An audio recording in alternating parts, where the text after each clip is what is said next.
It was a sunny Saturday afternoon at the upscale Rosemont Plaza in Los Angeles. The Courtyard Cafe buzzed with life. Polished marble floors, violinists in tuxedos playing softly near the fountains, and waiters whisking around like clockwork. Most patrons were dressed in designer clothes, sipping overpriced cocktails, and pretending not to notice anything beyond their own reflections in the crystal glassware. Among them was Victoria Langford, a name that could buy anything, except humility. A woman in her early 50s, tall, blonde, always overdressed for the occasion, and always eager to remind everyone of her importance. Victoria was known for her sharp tongue and sharper stilettos. She didn't believe in tipping, but she believed heavily in judgment. Across the courtyard, Andre Walker, a tall, soft-spoken young black man in his late 20s, stood quietly near a nearby fountain.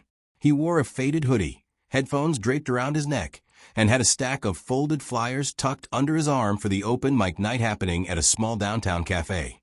He wasn't panhandling. He wasn't causing a scene. He was simply existing. But for someone like Victoria, that was enough. She spotted him as she adjusted her silk scarf and leaned over to her two equally privileged friends. "I bet he's one of those street performers," she said, scrunching her nose. "They think just because they can hum in tune, they deserve attention." Her friend Chloe, equally smug, laughed. "Why don't you put on a show for us?" she joked loudly, pointing in Andre's direction. Victoria smirked, then turned toward him and said, "You. Yes, you. You look like you want an audience. Sing something. Right now." Andre looked over his shoulder, confused. He pointed to himself silently, unsure if she was talking to him. Victoria clicked her tongue. "Don't play dumb. If you're going to loiter in places like this, at least be entertaining. Or do you just want handouts?" A few heads turned. Some people chuckled, others looked away, uncomfortable. Andre hesitated, shifting on his feet. "Ma'am, I'm not here to perform. I was just—" Victoria interrupted him with a loud clap. "No excuses. If you want to stand there, prove you're not just another waste of space. Come on. Impress me." Her voice echoed, now gaining the attention of everyone at the plaza. Servers paused mid-stride. The violinist stopped playing. All eyes were on Andre. Andre's face burned. He took a deep breath and started to turn away, but Victoria wasn't done. "Or is that hoodie just part of your act?" she added, sneering. "Isn't that what you people do? Pretend you're artists when really you're just—" "Enough," someone muttered, but no one said it loud enough to matter. The silence was suffocating. Andre looked at the crowd. Some sympathetic, some mocking, most silent. This wasn't just a dare anymore. It was a public execution of dignity. He could walk away. He could say nothing. But somehow, deep in his gut, he knew if he left now, something inside him might stay broken forever. He took a few steps toward the center of the courtyard. His palms were sweaty, his heart pounding, so loud he could barely think. "Fine," he said softly. "I'll sing." Victoria raised an eyebrow, folding her arms. This should be adorable. He closed his eyes for a moment, blocked everything out. Thought of his mother's voice humming lullabies when the power went out. Thought of church choirs, cracked speakers, and the echo of gospel in alleyways. Thought of all the times he sang to survive, not to be seen. Then he began. It was one single note. Raw, soulful, piercing. People stopped mid-bite. A waiter froze with a tray in his hand. The violinist, moved by instinct, raised his bow to accompany the sound. Andre's voice carried across the plaza, not loud, not forced, but full of truth. He sang an old Sam Cooke tune, "A Change Is Gonna Come." Each note felt like a story. His voice wasn't trained. It wasn't polished. But it was real, the kind that crawled under your skin and stayed there. By the end of the first verse, the air was heavy with something holy. A man in a suit lowered his phone. A woman wiped her eye. Even Chloe had stopped smiling. But Victoria? She clapped once, sarcastically. "Well, I guess you've got a voice," she said flatly. "But don't let it get to your head. One decent note doesn't make you special." Andre bowed his head slightly, not for her, but for himself. Then she muttered something cold as ice. still wouldn't let you near my piano. And just like that, the moment cracked. The applause that had been building snuffed out. Andre walked away, not because he was ashamed, but because staying would have meant giving her more power than she deserved. Behind him, someone whispered, "That was unreal." And someone else already had their phone out, uploading the clip to TikTok. Later that night, Andre sat in the back of the tiny Moonlight Cafe on 9th and Laurel, his hoodie pulled over his head, a warm cup of black coffee in hand. The place was nothing special. Rattling ceiling fans, flickering neon signs, and tables with mismatched chairs. But to him, it was sacred. This was home turf for dreamers. A safe place where the air smelled like cinnamon rolls and unsung talent. The open mic had already started. A girl named Lena Brooks, with purple braids and a guitar bigger than her frame, was nervously strumming her heart out on stage. In this room, no one booed. No one mocked. They just clapped and offered words of encouragement, because everyone here knew what it meant to be invisible in the daylight. Andre watched in silence, grateful for the dim lights. His phone buzzed, but he ignored it. Again and again, until finally curiosity got the best of him. He pulled it out and blinked. 47 new messages. His cousin Terrence had sent a dozen texts. All caps. "Bro, you went viral. Everyone talking about you. Plaza singer got pipes FR." Andre scrolled and saw it, the video. Some stranger had filmed his performance at the Plaza, and it already had over 2.3 million views. The caption? "Rich lady mocks black man until he opens his mouth, then this happened." He watched it. Just once. Seeing himself from someone else's phone screen was surreal. His voice sounded different, bigger, braver. The comment section was a flood of applause emojis, crying faces, and hashtags like #RespectRealTalent and #VoiceOfTheStreets. One comment stood out. "Find this man. He deserves a stage." Andre put the phone down, overwhelmed. He hadn't sung for clout. He hadn't even meant to sing. That moment came from something deeper, a part of himself he kept hidden away like a sacred relic. And now the world had cracked it open. "Hey," a soft voice said. Andre looked up to see Maya Dalton, the Moonlight Cafe's owner and longtime friend. She was in her 40s, sharp-eyed, always in denim jackets, and known for giving more chances than she had room for. "You're up next," she said gently. He gave her a tired smile. "I'm not sure I'm ready tonight." Maya tilted her head. "Funny. The rest of the world thinks you're right on time." Andre hesitated, then sighed. "I didn't mean to go viral. I just wanted to survive the moment." She nodded, as if understanding every word that went unspoken. "That's the difference between noise and music, Dre. Noise wants attention. Music wants to be heard." He stared at her, then back at the small stage. A single microphone waited under the spotlight, humming with silence. Maya added, "This place is your launch pad, not your cage. Don't let that woman at the Plaza write your story. Take the pen back." Andre stood up slowly. He walked toward the stage as people clapped politely, recognizing him as that guy from the video. But no one here screamed. No one flashed cameras in his face. They just waited. He adjusted the mic, cleared his throat. Then he said something he'd never said before into a mic. "My name is Andre Walker. I sing because it's the only way I know how to speak when the world won't listen." And then he sang again, not because someone demanded it, not because the internet expected it, but because he had something to say. He didn't choose a flashy pop hit. He sang a song he wrote in his notebook months ago, lyrics about cracked sidewalks, borrowed time, and voices lost in city traffic. The room went silent.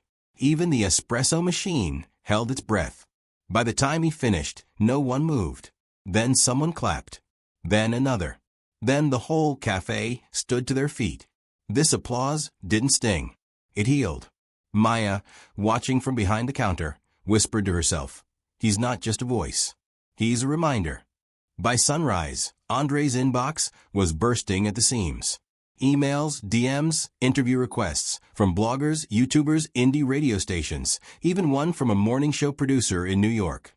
It was as if the world had been waiting for his voice, and now that it had found him, it refused to let go. But Andre didn't feel famous. Not yet. He still rode the 42 bus. Still tied his shoes 3 times to avoid the tongue slipping. Still bought coffee with coins. Nothing about his life had changed except everything. Terrence called again. "Yo, you seen this?" he asked, half screaming through the phone. Andre, still in pajamas, rubbing sleep out of his eyes, groaned. "Seen what?" "Reese Montgomery. Talk show Reese. White lady, perfect teeth, big deal network.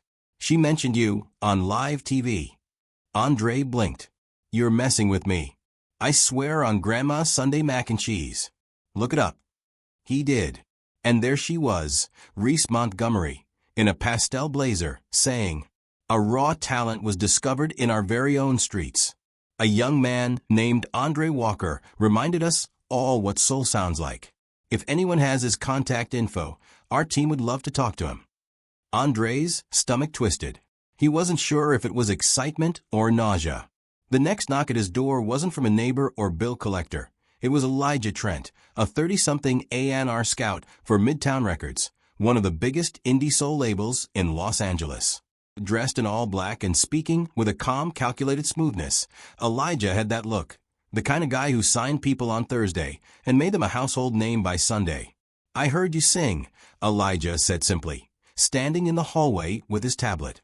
Andre leaned on the doorframe, defensive. "Cool. A lot of people heard. I'm not here to hype you up. I'm here to ask what you want." Andre stared. "What I want?" "Yeah," Elijah said. "Because going viral doesn't mean anything if you don't know what you're building." Andre didn't respond. Elijah continued, "You've got the voice, the authenticity, the presence. But I've seen 100 voices like yours flame out in 6 months. Wrong choices. Wrong team. Right talent, no plan."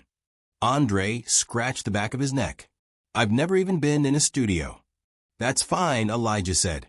"I'm not offering you a deal. Not yet. I'm offering you time. Come by our space. Record. Play around. Get your head on straight. No pressure. Just opportunity." Andre didn't say yes. But he didn't say no either. That night, he found himself pacing the sidewalk outside the Moonlight Cafe again. Inside, another open mic was underway, but he couldn't go in. Not tonight. His head was too loud. From across the street, a familiar figure approached. It was her. The woman from the plaza. Catherine Whitmore. Early 60s. High heels clicking. Designer coat. The same woman who'd sneered at his street performance like it was a stain on her afternoon. She recognized him. Of course she did. "You're the boy who sang," she said. Andre's jaw tightened. "That's me. The boy." Catherine sighed. "I didn't realize." "That I was human," he shot back. She flinched. "That you were talented. And that makes it okay." She looked away, then back at him. "No, it doesn't. But I wanted to apologize. Publicly, if you'd like. I have some connections in media. Perhaps I can help you." Andre chuckled, a bitter, quiet sound. "That's not how this works." She blinked. "How what works?" "Grace," he said. "You don't get to buy it after the fact." Catherine stood in silence. For once, no words. Just the weight of her mistake hanging between them. Andre turned and walked away. He didn't need her apology. He didn't need her endorsement. He had already earned something more powerful. Self-worth. 3 days later, Andre stood at the entrance of Midtown Records. The building was minimalist, glass walls, matte black panels, bold steel signage that screamed serious business. A security guard gave him a nod as he passed, and for the first time in his life, he walked into a studio not as an outsider, but as someone who had been invited. Inside, everything buzzed with controlled chaos. Phones ringing, interns rushing, creative directors sipping on overpriced cold brew. Elijah was already waiting, leaning against a mixing console with a casual kind of authority. "You came," he said, eyes not even lifting from his phone. "I guess I did. Good. Let's see what you got." No glamour. No small talk. Elijah walked him straight to Studio B, a soundproof room that smelled of wood, wires, and potential. A young producer named Maya Collins sat at the board. She wore combat boots, gold headphones, and a hoodie that read "Make music, not excuses." "This is Andre," Elijah introduced. "Street viral. Never touched a studio. Handle him right." Maya gave a half smile. "We'll find out if you're smoke or flame." Andre stepped into the vocal booth. Headphones on. Mic adjusted. The glass between him and Maya felt like a portal to a different version of himself. Maya's voice buzzed in his headphones. "We're starting light. Just hum. Whatever comes out." He closed his eyes, breathed, and hummed. Not a song. Not a melody. Just pure vibration. Deep, soulful, thick with feeling. The room went still. Outside the booth, Maya raised an eyebrow. Elijah leaned forward slightly, arms crossed. "Try some words," Maya said. Andre opened his mouth and let the lyrics flow. Not ones he'd written, but ones that appeared. "The streets gave me rhythm. The pain gave me rhyme. I was searching for silence, but I found it in time." Maya hit record without a word. Something was happening. Something real. 2 hours passed like 10 minutes. Andre freestyled verses, sang hooks, layered harmonies he didn't know he had in him. His voice was raw silk, untrained but full of story. The room became sacred. A sanctuary. When it was done, Maya sat back, stunned. "You're not an artist," she said.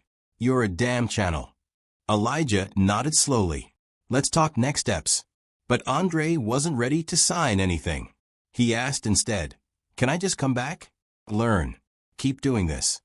Elijah respected that. "Sure. You've got studio hours, mentorship, guidance. No contracts. Just build." And so Andre did. Day after day, night after night. He learned what EQ meant. How to breathe between lines. How silence was sometimes more powerful than sound. Maya became his coach, his creative mirror. His iron sharpens iron. Outside the studio, things shifted too. The plaza where he used to sing now had a laminated printout of his face on the lamppost. Andre Walker performed here. Listen to his voice on all major platforms. Kids who once laughed at his duct-tape sneakers now asked for selfies. A barista at Java Roots named Leo started giving him free oat milk lattes just because. And Terrence, ever the hype man, had printed unofficial merch with a picture of Andre's first viral moment and the caption, "From steps to stardom." But Andre never forgot where it started, a cracked sidewalk and a broken speaker. Late one night, while working on a track titled Echoes from Home, Maya paused the playback and said, "You know what I think?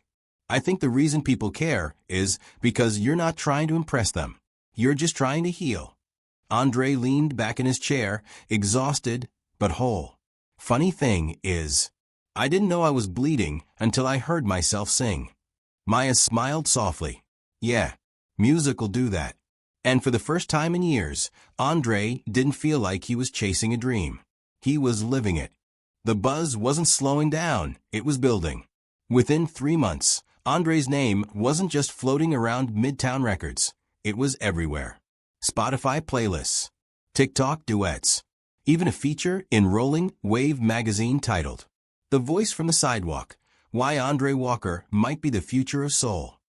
It should have felt like a win, but something was off. The attention came fast. Too fast. Producers were calling. Agents were DMing.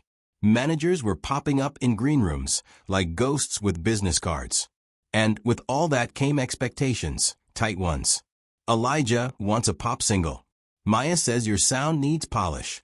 A&R says no more pain music. Too heavy for the radio. Andre found himself second-guessing lines he would have once sung freely. He'd sit in the vocal booth and hesitate before the drop. Pause before a hook. Maya noticed first. "You're not breathing the same." Andre exhaled, slumped in a swivel chair. "I used to just feel it. Now I'm trying to get it right." Maya leaned forward, her gaze sharp. Right for who? That silence was the answer.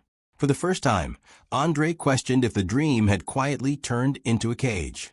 One evening, after a frustrating studio session, Andre left without saying goodbye. He took the long way home, past the plaza. The stone steps were empty now. A construction barrier surrounded them. New shopping pavilion coming soon, read the banner. That hurt more than he expected. That corner had been sacred. The place that heard him before anyone else did. Now it was being wiped out, commercialized, sterilized. That night, he climbed the stairs to his apartment and found a small package waiting for him. No name. No return address. Inside was a tiny square speaker, the same kind he used to use. Battered. Covered in old stickers. But functional. There was a note. You were the fire before the world brought gasoline. Burn slow. Burn honest. No signature. But he knew it was Terrence. Andre didn't sleep that night. He set up the old speaker, stood in his living room, and began to sing, not for streams, not for A&R, not for applause. Just to feel. The next day, he walked into Studio B and handed Maya a USB. No retakes. No tuning. Just press play. She loaded the file. A single-track acoustic piece, recorded in one take. No production. Just Andre and a beat-up guitar. I missed the silence more than the noise.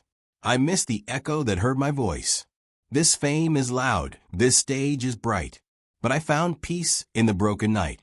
Maya didn't speak when it ended. She simply looked at him and said, "That's the one." Elijah wasn't thrilled. "It's not commercial. It's not a hit." "It's me," Andre replied. Elijah paced. "Fine.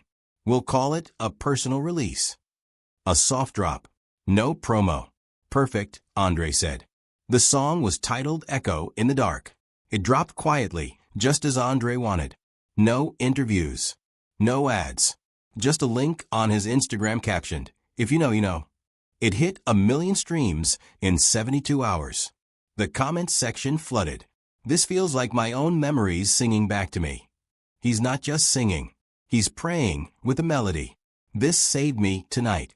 Andre read every one and cried. Not because of fame.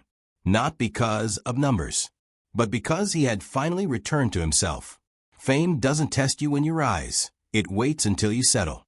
When your name's no longer just whispered in green rooms, but inked into contracts. When expectations aren't dreams, they're deadlines. And for Andre, it all came to a head the night before his first major award show performance. He was scheduled to debut his new single, a track carefully curated by a team of 5 Grammy-winning producers, approved by marketing and tested in focus groups. It was sleek, safe, catchy, but it wasn't his. The day before the show, Andre sat across from Elijah in a boardroom at Sunrise Studios. "You ready?" Elijah asked, tapping a pen. "Millions watching tomorrow. This song is your moment." Andre stared at the script in his lap. A script for an acceptance speech he hadn't written. He looked up, jaw tight. "Elijah, I can't do it." Elijah blinked. "Excuse me. I'm not performing that song." A beat of silence. "Do you know how many people are counting on you tomorrow?" Elijah snapped. "The label. The team. Your brand." Andre leaned back. "If I lose everything for staying true, I can live with that. But I won't sell a lie with a melody." Elijah stood. "You'll ruin your career." "Maybe," Andre said. "But I'll keep my soul." Maya found him later that night, standing outside the venue with a single suitcase. "I walked," he said. "Needed air." She nodded. "I knew you wouldn't go through with it." "I thought I was weak," Andre murmured. "But maybe saying no is strength." Maya smiled. "That's the real performance." The next 24 hours were chaos. PR firms panicked. Fans speculated. The media spun headlines. Andre Walker drops out of awards, mental health struggles, industry diva or artistic rebel. But in the eye of the storm, Andre was calm. He returned to his roots. Small rooms, candle-lit open mics, secret rooftop shows. One night, he performed an unreleased song in a hidden Brooklyn cafe. Just him, a mic, and 30 strangers. Halfway through the second verse, a man in the back stood up and shouted, "Don't ever stop, man. I was gonna end it tonight, but you just saved me." The room froze. Andre set his guitar down, walked through the crowd, and hugged the man. That clip went viral. But not because of marketing. Not because of hype. Because it was real. Labels backed off. But listeners leaned in. Andre started releasing what he called whispers, lo-fi drops unannounced, straight to SoundCloud and Bandcamp. No cover art. No rollout. Just feeling. And yet they charted. Over and over again. Because authenticity can't be manufactured, but it can be felt. One afternoon, Andre got a call from a number he didn't recognize. "Hello." A raspy voice answered. "This is Miles Carmichael. I produced for Legends. I heard your track, Echo in the Dark." "Kid, you're not a singer. You're a movement." Andre nearly dropped the phone. Miles continued. "You're not ready for stadiums yet. You're ready for history. If you're game, I want to make an album with you. No strings. No labels. Just truth." Andre laughed. "That's the only thing I've got left." 2 years passed. No radio interviews. No morning show appearances. No award ceremonies. Yet Andre Walker's name echoed louder than ever. His whispers had grown into a quiet revolution. Indie artists across the country started rejecting labels, citing him as the reason. On forums, they called it the Walker effect. But Andre had vanished from the public eye, until one night in Chicago. A mysterious flyer circulated online. One mic, one man, one night only. Location announced at sunset. Fans thought it was a prank, a viral marketing stunt. But when coordinates dropped at 6:02 p.m., over 4,000 people flooded an abandoned train station on the south side. No lights, no cameras, just candles, a circle of speakers, and one man walking into the center. Andre Walker. He wore a hoodie, torn jeans, and no shoes. He didn't speak. He strummed his guitar. No backing track. No auto-tune. Just raw vocals that cracked with truth. And then something happened. Halfway through the third song, the crowd joined in. Not because they knew the lyrics, but because they felt them. Voices trembling. Tears streaming. Strangers holding hands. A spiritual experience disguised as a concert. Later that night, a video surfaced online. It wasn't from a major news outlet. It was shaky footage from a teenager's phone. Caption: "I came here lost. I left healed." Within 12 hours, it had 12 million views. Andre didn't comment. He just posted a photo of the crowd from the back of the venue with the caption, "I'm home." Miles Carmichael called the next day. Ready to make history? Andre flew out to California and spent the next 6 months living in Miles's mountain cabin-turned studio. No distractions. No Wi-Fi. Just vinyls, notebooks, coffee, and quiet. They crafted an album titled Bone and Bloom, a reference to breaking down to your essence and blooming back from nothing. Every song was recorded in one take. No filters. No edits. No reruns. On release day, they dropped it at 11:11 a.m. with no press. Just one tweet. "This is not an album. This is a resurrection." Critics didn't know what to do with it. It didn't follow industry format. It didn't have hooks or choruses designed for TikTok. But people listened. All the way through. Over and over. Bone and Bloom broke streaming records for an independent album in under 48 hours. Andre refused to tour in stadiums.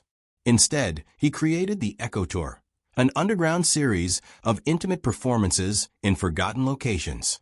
An old church in Detroit, a sunflower field in Kansas, a subway platform in NYC at 2 a.m. At each venue, fans were asked to leave their phones in sealed envelopes. No distractions, just presence. People came by the thousands. No merchandise, no flashy lights, just Andre and the truth. Maya reappeared backstage during the Kansas set. Andre's heart stopped for a moment when he saw her. She smiled. "Told you I'd see you on the other side of the storm." He grinned. "I've been writing for you this whole time." They didn't need to say more. By now, the industry had completely shifted. Labels were folding. Artists were freeing themselves. Andre's story wasn't just about one man. It was a movement. A reminder that truth whispers, but when enough people listen, it roars.